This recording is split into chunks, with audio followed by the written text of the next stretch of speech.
여러분 안녕하십니까? 사이언스 투데이입니다. 한국 대표팀이 국제청소년 물리 토너먼트에서 은메달을 수상했습니다.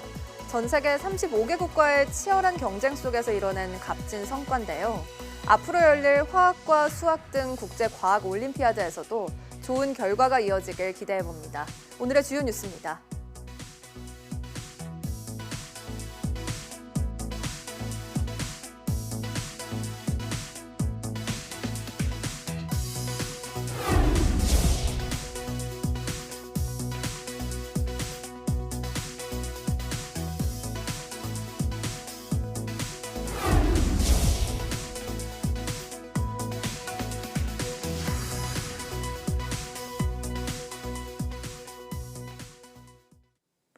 어제 서울에 올여름 첫 폭염경보가 내려진 데 이어 오늘은 낮 기온이 36도까지 치솟겠습니다.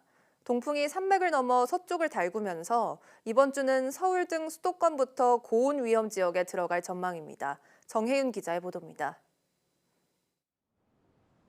푹푹 찌는 열기가 가득한 서울 도심. 거리에는 더위를 식히는 분수터널이 쉴 새 없이 가동되고 시원한 옷차림과 아이스 음료, 부채, 손선풍기는 필수품이 됐습니다. 지친 오후, 잠시 시원한 물에 발을 담가보지만 더위를 식히기엔 역부족입니다.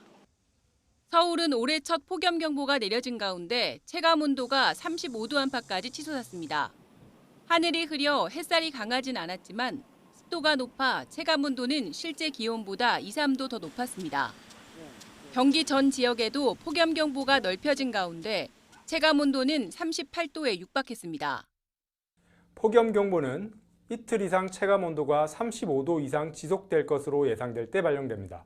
서울의 경우 올해 첫 폭염경보는 6월 30일 폭염주의보가 발령된 지 일주일 만에 경보로 격상됐고 이는 지난해보다 약 18일 빠른 시점입니다. 서울 등 서쪽 지방으로 특보가 강화한 건 바람 방향이 바뀌고 고온 지역이 백두대간을 중심으로 동에서 서로 달라질 것으로 예상됐기 때문입니다. 그동안 남서쪽에서 고온다 습한 공기가 유입되며 태백산맥 동쪽 지방을 중심으로 39도 안팎의 고온 현상이 나타났다면 앞으로는 동풍이 태백산맥을 넘으며 고온 건조해져 서울 등 서쪽 지방으로 뜨거운 날씨가 찾아오겠습니다. 고온으로 인한 위험 지역이 동쪽에서 서쪽으로 바뀌는 겁니다. 기상청은 서울 낮 기온이 앞으로 이틀 정도 36도까지 치솟고 경기 일부 지역은 사람 체온보다 높은 37도 이상 오르는 곳이 있겠다면서 주 후반까지 주의가 필요하다고 당부했습니다. 8일 화요일 동풍이 유입되면서 지역력과에 의해 태백산맥 서쪽 지역을 중심으로 기온이 35도 이상으로 오르는 곳이 많겠으니 지속되는 폭염에 대비하시기 바랍니다. 올해 온열 질환자는 지난해보다 300명 이상 많은 800명으로 웃돌고 있습니다. 이번 주 수도권 등 인구 밀집 지역에서 뜨거운 날씨가 예고되면서 밤낮 없는 더위 대비에 비상이 걸렸습니다. YTN 정혜윤입니다.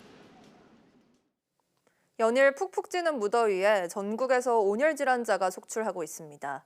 지난해와 비교해 누적 환자가 83% 급증했고 사망자는 7명으로 늘어 각별한 주의가 필요합니다. 권민석 기자의 보도입니다. 소방대원들이 돌뿌리 가득한 산속에서 들것을 들고 다급히 내려옵니다.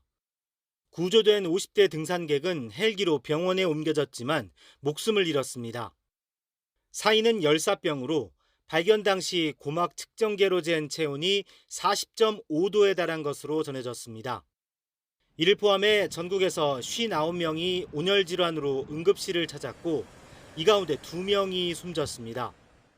전국 응급실 517곳에서 감시체계를 가동한 이후 누적 온열 질환자는 875명, 사망자는 7명으로 늘었습니다.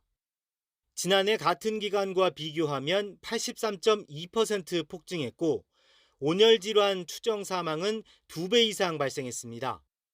짧은 장마가 끝나고 일찍 시작된 무더위가 기승을 부리면서 폭염이 재앙이 된 겁니다. 온열 질환은 두통과 어지러움, 근육 경련 등을 동반하며 제때 조치하지 않으면 생명을 잃을 수 있습니다. 환자의 54.6%가 열 탈진이었고 열사병 20.1%, 열경련 13.7% 등이었습니다. 특히 노약자가 취약해 3명 중 1명이 65세 이상이었습니다. 또 실외 작업장과 논밭 등 떼약볕을 피하기 어려운 곳에서 온열 질환자가 빈발하고 있습니다. 질병관리청은 낮 12시부터 오후 5시까지 가장 더운 시간엔 야외 활동을 자제하고 목이 마르지 않아도 물을 자주 마셔야 한다고 강조했습니다. 아울러 열대야로 인한 온열 질환 예방을 위해 잠자리도 쾌적하게 유지해달라고 당부했습니다. YTN 권민석입니다. 전국에서 이른 폭염이 기승을 부리는 가운데 최대 전력 수요가 한여름 수준까지 치솟았습니다. 전력거래소 전력통계 정보 시스템을 보면 어제 오후 3시 50분 기준 국내 전력시장 최대 전력은 90.2기가와트를 기록했습니다. 최대 전력이 여름철 최대치 수준인 90기가와트 이상 오른 것은 올여름 들어 처음으로 지난해보다 2주가량 빠릅니다. 여름철 역대 최대 전력 수요는 지난해 8월 20일에 기록한 97.1기가와트였습니다. 일본이 무더위와 지진으로 몸살을 앓고 있습니다. 38도까지 치솟은 교토를 비롯해 곳곳에서 온열 질환자들이 속출하는 가운데 도카라 열도엔 소규모 지진이 그칠 기미를 보이지 않고 있습니다. 도쿄에서 김세호 특파원의 보도입니다. 일본의 대표적인 관광지인 교토시는 낮 최고 기온이 38도를 찍었습니다. 숨이 막힐 듯한 찜통 더위에 바깥을 돌아다니는 게 두려울 정도입니다. もう死にそうです。やばいな京都って感じでした。体温よりも高いので、ちょっともう信じられないですね。 도쿄 도심은 35.6도를 기록하며 올해 들어 처음으로 35도를 넘었습니다. 하루 동안 74명이 열사병으로 병원에 실려갔는데 이 중 40명이 중증인 것으로 알려졌습니다. 일본 내 관측 지점 914곳 중 201곳에서 35도 이상을 기록했습니다. 이런 가운데 도카라 열도의 소규모 지진은 멈출 기미를 보이지 않고 있습니다. 지난달 21일부터 시작된 지진은 7일 오전 11시 기준으로 발생 횟수가 1,600회에 육박했습니다. 진도 5의 강한 흔들림도 수시로 일어나면서 더 큰 지진에 대한 우려도 여전합니다.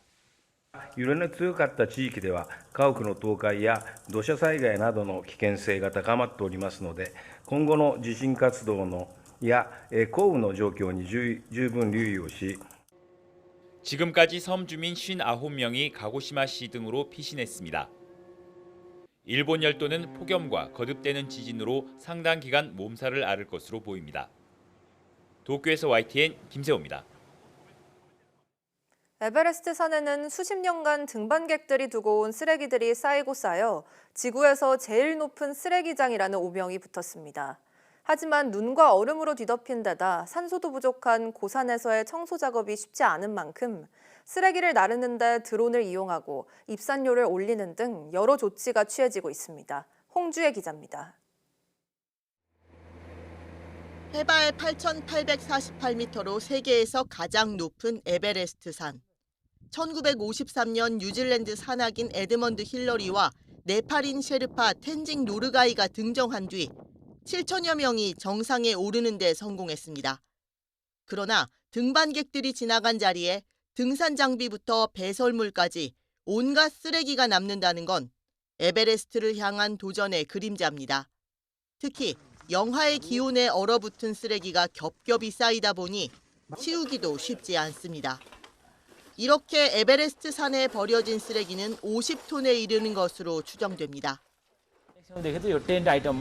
र जुन यो खानेकुराहरूमा पनि तपाईँको यो प्याकेजिङ जुन त्यो प्याकेटमा आउने खालको खानेकुराहरू अनि ग्यास कार्टेज अक्सिजन बोतलहरू अलिकति बिग्रेको. 수십 년간 누적된 쓰레기를 청소하는 데 무인기, 드론도 최근 활용되고 있습니다. 올라갈 때 사다리와 밧줄 같은 장비를 나른 드론이 하산하면서는 쓰레기를 갖고 내려오는 식입니다. So from base camp to camp 1, it takes 7 to 9 hours for climbers to reach. and our drone can reach over there within 3 minutes. 너무 많은 사람이 에베레스트 산에 몰리는 걸 막기 위해 오는 9월부터는 외국인의 입산료가 36% 인상됩니다. 이렇게 되면 매년 성수기에 에베레스트 산에 오르려면 15,000달러, 우리 돈 2천만 원 이상을 내야 합니다. 네팔 정부는 또 해발 7,000m 이상 고봉을 밟은 적 있는 산악인에게만 에베레스트 등반 허가를 내주는 법안도 추진하고 있습니다. YTN 홍주혜입니다. 2025 세계 한인과학기술인 대회가 오늘부터 10일까지 한국과학기술회관에서 개최됩니다. 세계 한인과학기술인 대회는 글로벌 한인 네트워크를 활용해 전 세계 한인과학기술인들의 최대 교류의 장으로 매년 열립니다. 올해는 광복 80주년, 새로운 미래를 여는 융복합 과학기술을 주제로 과거를 기리고 미래를 준비하는 글로벌 과학기술인의 축제이자 비전 공유의 장이 마련됩니다. 이번 대회는 대한민국 최고 과학기술인상 시상과 기조 특별 강연, 독립운동가 후손 과학기술인과의 만남, 사이언스 토크 콘서트 등 다양한 행사로 구성됐으며 자세한 사항은 홈페이지를 통해 확인할 수 있습니다. 한국 대표팀이 스웨덴 룬드에서 열린 제38회 국제청소년 물리 토너먼트에서 은메달을 차지했습니다. 국제청소년 물리 토너먼트는 국가별 팀 단위로 진행되는 물리 토론 대회로 5라운드의 예선과 1라운드의 결승전으로 진행되고 각 라운드에서는 3-4개 팀이 돌아가며 발표와 반론, 평론을 펼칩니다. 이번 대회에는 전 세계 35개국에서 175명의 학생이 참가했으며 한국 대표팀은 민족사관고 최성렬 학생과 한국과학영재학교 송범서, 윤장원, 이온유, 홍준수 학생 등 5명으로 구성돼 11개국과 경쟁했습니다.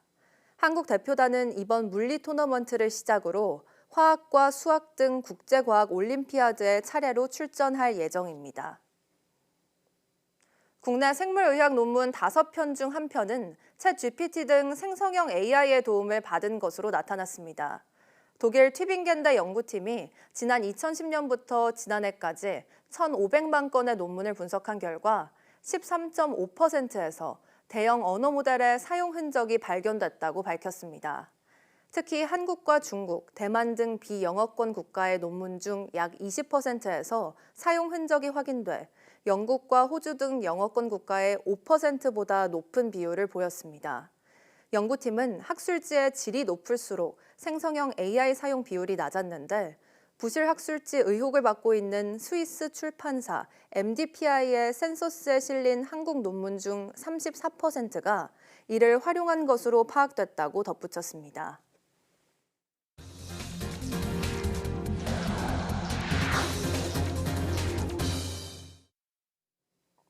트럼프 미국 대통령이 이재명 대통령 앞으로 25% 상호관세 부과를 일방 통보하는 서한을 공개하고 관련 행정명령에도 서명했습니다. 다만 관세 부과 시점은 8월부터라고 밝혀 협상의 여지를 남겼습니다. 워싱턴 권준기 특파원입니다. 한국과 일본이 트럼프 대통령의 첫 타깃이었습니다. SNS에 가장 먼저 두 나라에 대한 상호관세 서한을 공개했습니다.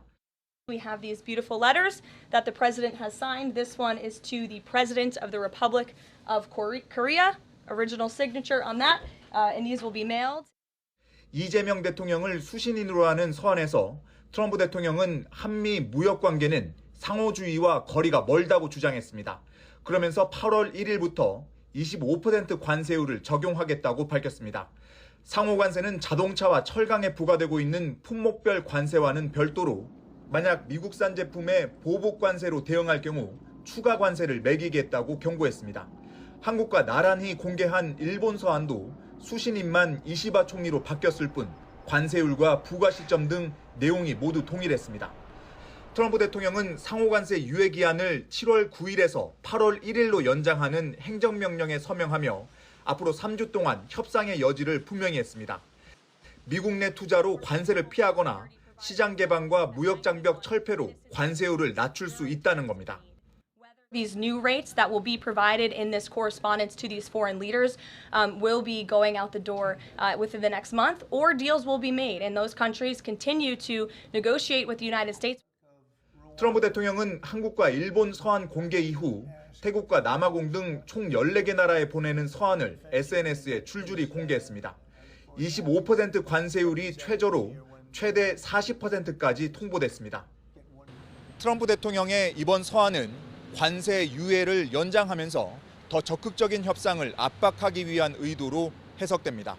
워싱턴에서 YTN 권준기입니다. 트럼프 대통령이 우리나라에 대한 관세 서한을 공개하면서 통상 협상을 위해 미국을 방문하고 있는 고위 당국자들도 곧바로 막판 협상에 돌입했습니다.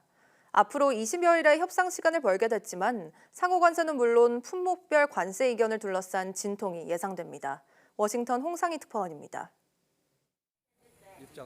트럼프 대통령이 우리나라에 대한 관세 서한을 공개한 가운데 위성락 국가안보실장은 워싱턴 DC에서 마코 루비오 국무장관을 만났습니다. 여항구 통상교섭본부장도 하워드 러트닉 미 상무장관을 만나 협상을 이어갔습니다. 트럼프 대통령이 8월 1일까지 상호 관세를 유예하면서 본격적인 막판 협상에 돌입한 겁니다.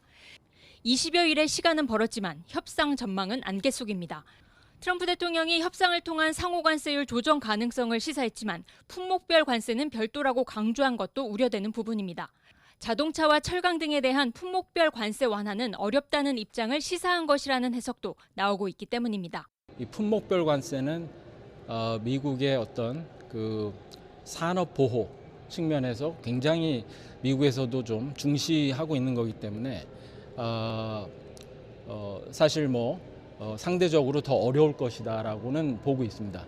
또 한미 정상회담이 이달 안에 이뤄질 경우 트럼프 대통령이 여러 차례 언급한 대로 방위비 분담금 인상 등 안보 이슈를 관세 협상과 연계할 가능성도 남아 있습니다.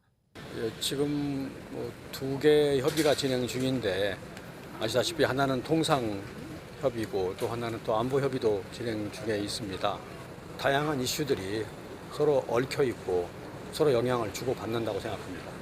트럼프 대통령이 동맹국이자 대규모 대미 흑자국인 우리나라를 첫 번째 관세 통보 대상국으로 선택하면서 앞으로의 협상에서 상당한 진통이 예상됩니다.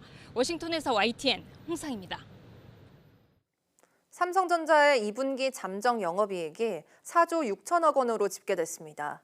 작년 같은 기간 대비 55.94% 줄어든 수치입니다. 삼성전자는 지난 2분기 연결 기준 잠정 영업실적을 공시하고 매출액 74조, 영업이익 4조 6천억 원을 기록했다고 밝혔습니다. 이는 증권가 전망치 평균 매출 75조 3천여억 원과 영업이익 6조 2,700여억 원을 크게 밑도는 수치입니다. 이에 대해 삼성전자 측은 메모리 사업 분야에서 재고자산 평가 충당금 등 일회성 비용으로 인해 실적이 하락했지만 개선된 고대 역폭 메모리, HBM 제품의 평가와 출하가 진행 중이라고 밝혔습니다. LG전자가 미국의 관세와 물류비 부담 등으로 올해 2분기 부진한 실적을 냈습니다. LG전자는 연결 기준 올해 2분기 영업이익은 6,391억 원으로 지난해 2분기보다 46.6% 감소한 것으로 잠정 집계했습니다. 매출은 20조 7,400억 원으로 4.4% 줄었습니다. 주력인 생활가전과 전장, 냉난방 공조 사업은 선방했지만 TV와 IT 수요 위축이 실적에 영향을 미쳤습니다. 이와 함께 LG전자는 미국의 보편 관세와 철강, 알루미늄 품목 관세, 물류비 등 비용 증가도 수익에 영향을 줬다고 밝혔습니다. 이제 마을버스도 자율주행 시대를 맞았습니다. 국내 첫 자율주행 마을버스가 서울에서 시범 운행을 시작했는데 좁은 골목길도 운전자 없이 안전하게 통과했습니다. 김진두 기자가 취재했습니다. 운전자가 손을 떼도 마을버스 운전대가 부드럽게 움직입니다. 신호등의 빨간불을 감지하자 정확히 멈춰섭니다. 국내 첫 자율주행 마을버스 동작 A01의 시범 운행 모습입니다. 이 버스는 앞유리 비전 카메라와 10여 개의 센서를 통해 도로 상황과 신호 상태를 실시간으로 파악합니다. 숭실대 중문에서 중앙대 후문까지 1.62km 구간을 오갔는데 좁은 차선과 오르막 구간에서도 안정적인 코너링을 선보이며 탑승객들의 기대를 모았습니다. 기사님들이 태워주시는 것처럼 너무 왼쪽 오른쪽 움직일 때 코너링이 너무 부드러웠고 사람이 운전하는 것처럼 승차감이 좋다. 다만 갑작스러운 돌발 상황에 대비해 운전석에는 기사가 탑승하고 어린이 보호구역이나 4차선 도로 등 특정 구간에서는 안전을 위해 수동 운전으로 전환됩니다. 저희가 예상하지 못했던 그 이벤트가 발생을 할 때 그럴 때만 일시적으로 개입을 하고 그 이외에는 모두 거의 100% 자율주행을 진행하고 있습니다. 이 자율주행 마을버스는 오는 11일까지 시범 운행을 마친 뒤 14일부터 일반 승객도 무료로 탑승할 수 있습니다. 내년 상반기 유료 전환 전까지는 무료로 탑승 가능하며 올 하반기에는 서대문구와 동대문구로도 운행이 확대될 예정입니다. YTN 김진우입니다. SK텔레콤이 가입자 해지 위약금을 면제하기로 한 가운데 어제 하루 동안 SKT 가입자 17,000여 명이 다른 통신사로 이탈했습니다. 어제 기준 SK텔레콤에서 KT로 옮긴 가입자는 8,336명, LG U+로 이동한 사람은 9,152명으로 집계됐습니다.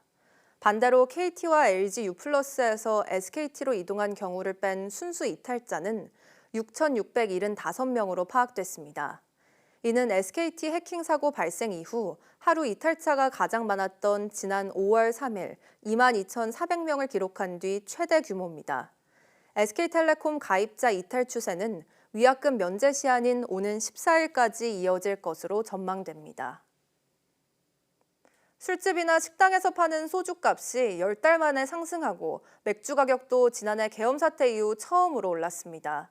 통계청 집계를 보면 지난달 외식 소주 소비자 물가지수는 1년 전보다 0.1% 올라 9달 만에 상승했습니다.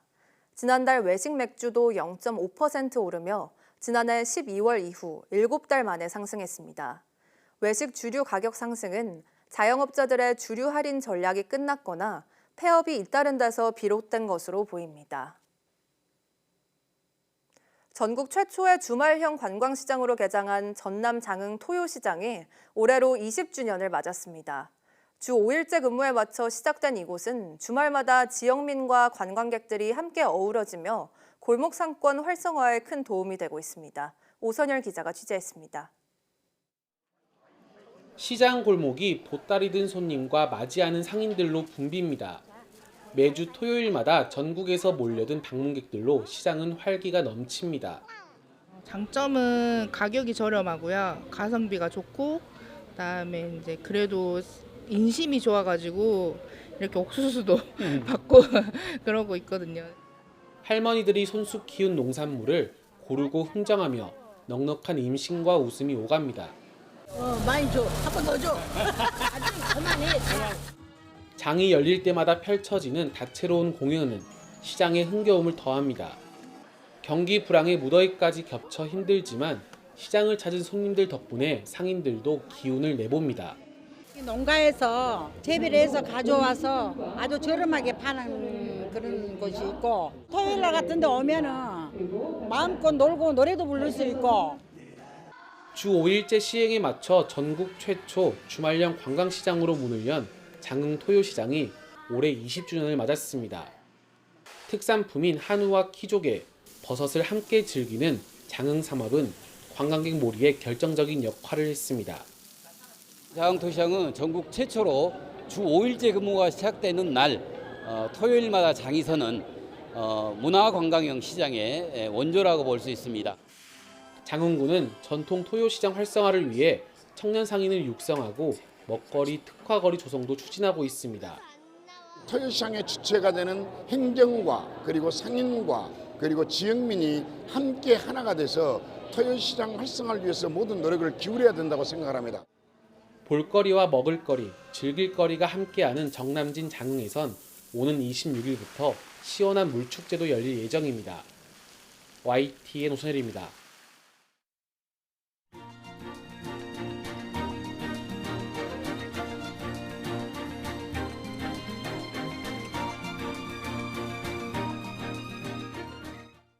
(7월 8일) 오전 사이언스 투데이 마칩니다.